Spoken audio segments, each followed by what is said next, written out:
Good morning बच्चों। आज अध्याय 3 के घन एवं घनमूल के भाग 2 को लेकर उपस्थित हुए हैं। तो प्यारे बच्चों, हमने पिछले अध्याय में घन के बारे में जाना था और उससे संबंधित समस्याओं को हल किया था और आप लोगों ने भी हल किया था। तो आज हम इस अध्याय में घनमूल के बारे में जानेंगे और इससे संबंधित समस्याओं को हल करेंगे। आइए चलते हैं, जानते हैं क्या होते हैं घनमूल। तो घनमूल को दिए गए चिन्ह से प्रदर्शित करते हैं। यानी बेटा, जब कभी हमें ऐसा चिन्ह कहीं दिख जाए तो हम तुरंत समझ सकते हैं कि हमें दी गई संख्या का घनमूल ज्ञात करना है। और हमने पिछले अध्याय में वर्गमूल में देखा था, वहाँ पे यहाँ 3 की जगह पे 2 था। तो हमें इस चीज़ का ध्यान अवश्य रखना पड़ेगा। यानी जब 3 होगा तभी हम इस संख्या का घनमूल ज्ञात करेंगे। तो हम इस चिन्ह को ऐसे भी लिख सकते हैं, ब्रैकेट, और उसकी घात में 1/3 भी लिख सकते हैं। इसको देख के आप लोग भ्रमित नहीं होना। तो आइए कुछ उदाहरण लेते हैं। जैसे 8 का घनमूल ज्ञात कीजिए।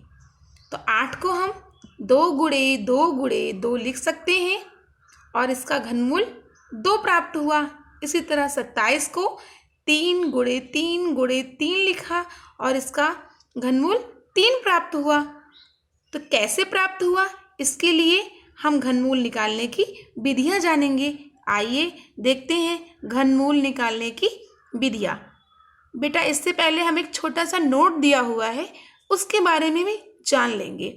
घन और घनमूल में क्या संबंध होता है।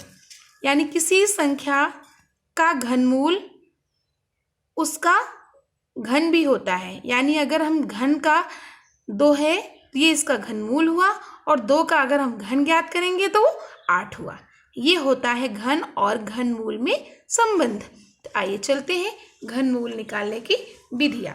पहली विधि है गुणनखंड विधि। इस विधि में क्या करते हैं, इस विधि में किसी दी हुई संख्या का गुणनखंड करते हैं और उसके पश्चात आए हुए गुणनखंडों के 3 के जोड़े बनाते हैं। यहाँ ध्यान देने की बात है, 3 के जोड़े बनाते हैं और इसके लिए कुछ उदाहरण लिए हैं मैंने, और देखते हैं कैसे इसके गुणनखंड करते हैं और आए हुए गुणनखंडों का हम कैसे जोड़ा बनाते हैं। तो पहला है उदाहरण हमारा 1728।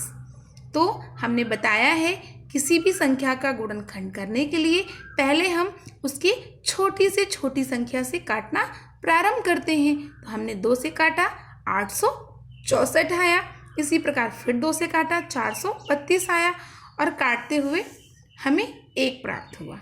और दिए हुए हम इन गुणनखंडों को इस प्रकार लिख लेते हैं, 2 × 2 × 2 × 2 × 2 × 3 × 3। और ऊपर दिया गया है कि हमें 3 के जोड़े बनाने हैं। तो देखिए, हमने 3 के जोड़े भी बनाए हैं और उस जोड़े से एक संख्या को हम लिख लिए हैं। यानी 2 × 2 × 3, यानी 2 दूनी 4, 3 12। यानी दी हुई 1728 का घनमूल 12 प्राप्त हुआ। इसी प्रकार दूसरा उदाहरण है जो कि संख्याओं में बड़ा है। आइए उसका भी इसी तरह करते हैं। पहले हम छोटी संख्या से काटना प्रारंभ करते हैं। 2 से काटा, इसी प्रकार काटते हुए हम अंत तक पहुंचते हैं और फिर इसके गुणनखंडों को लिख लेते हैं। ये इसके गुणनखंड है, 2 × 2 × 3 × 3 × 3 × 3 × 3 × 3। फिर हमने बताया 3 के हमें जोड़े बनाने हैं। तो हमने जोड़े बना लिए और प्रत्येक जोड़े से हमें 1 लेना है। यानी 2 ले लिया इससे, यहाँ पे 3 का जोड़ा है तो मैंने 3 ले लिया, यहाँ से भी 3 लिया और यहाँ से भी 3 लिया, और इन संख्याओं का गुणनफल 54 प्राप्त हुआ। यानी हमारी दी हुई संख्या का घनमूल 54 है। तो समझ में आ गया होगा बेटा। आगे चलते हैं। ऋणात्मक घनमूल। अगर कोई ऋणात्मक संख्या दी हुई है तो उसका घनमूल क्या होता है? तो बेटा आप लोग को याद करना होगा कि सदैव ऋणात्मक संख्या का घनमूल ऋणात्मक ही होता है। ठीक है, तो आइए हम देख लेते हैं इसको हल करके भी। -27, तो हम देखते हैं आगे, -3 गुणे -3 गुणे -3, तो 3 का जोड़ा बन गया और हमने एक संख्या को उठा लिया, यानी -27 का घनमूल -3 आ गया। ठीक है बेटा, आइए फिर आगे चलते हैं। नया टॉपिक, दो धन पूर्णांकों के गुणनफल का घनमूल। यानी अगर हमें दो धन पूर्णांक दिए हों और उनका आपस में गुणनफल हो तो उनका घनमूल कैसे निकालेंगे? इसके लिए हमने कुछ इस प्रकार आपका एक सूत्र बनाया है जिससे आपको आसानी से समझ में आ जाएगा।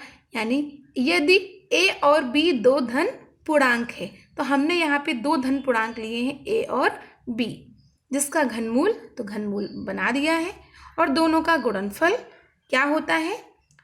घनमूल a और b, यानी दोनों धन पूर्णांकों क्या क्या हो जाता है? गुणनफल हो जाता है। इसके लिए उदाहरण देकर समझते हैं। जैसे पहला है 64 का घनमूल गुणे 27 का घनमूल। इसके लिए क्या कर लिया है? दोनों में घनमूल का चिन्ह है तो हमें पूरे में घनमूल लगा देना है और संख्या का गुणनफल निकाल लेना है, 64 गुणे 27, और इनके आपस में गुणनखंड लिख दिए हैं और 3 के जोड़े भी बना दिए हैं। 3 का जोड़ा ये है, ये भी 3 का जोड़ा है और ये भी 3 का जोड़ा है। प्रत्येक जोड़े से दी हुई संख्या को हम लिख लेते हैं। 2, यहाँ से 2 और यहाँ से 3, यानी 2 दूनी 4 तिहाई 12, यानी दी हुई गुणनफल का घनमूल कितना आया है? 12। तो आज के लिए बेटा इतना ही। आगे आइए होमवर्क देखते हैं। क्या है होमवर्क? दी हुई संख्याओं का घनमूल ज्ञात करना है और अपनी बुक के एक्सरसाइज को भी सॉल्व करना है। थैंक्स बेटा।